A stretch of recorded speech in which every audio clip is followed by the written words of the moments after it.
54 Ferrari 250 Monza is significant for two reasons: its racing history and its style. I'm Chris Woodyard from USA Today, here at the 60th anniversary of Ferrari in America with Dana Mecum, one of the country's best-known auctioneers from Lake Geneva, Wisconsin. Dana, your personal car, what makes this car so significant?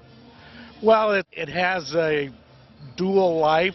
It started out in life as a race car in Europe, has a significant racing history in 1954, 1955.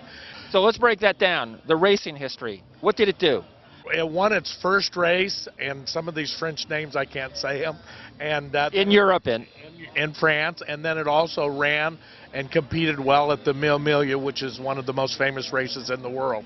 And then they changed bodies on this car. In 1958, it was changed at the factory, and the original body was a Pininfarina Spider. In 1958, it was rebodied with a Sciatti pontoon fender body. What do you mean by a pontoon fender body? Tell us a little bit about the design of this car. They just call it a pontoon fender. It's the look of the fenders on the car and stuff.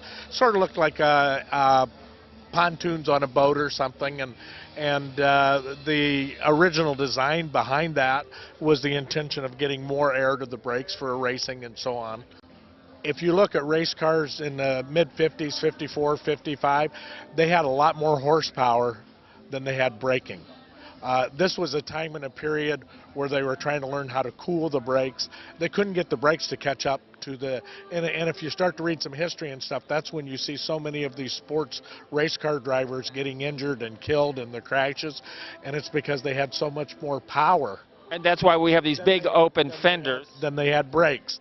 And part of the big open fenders was learning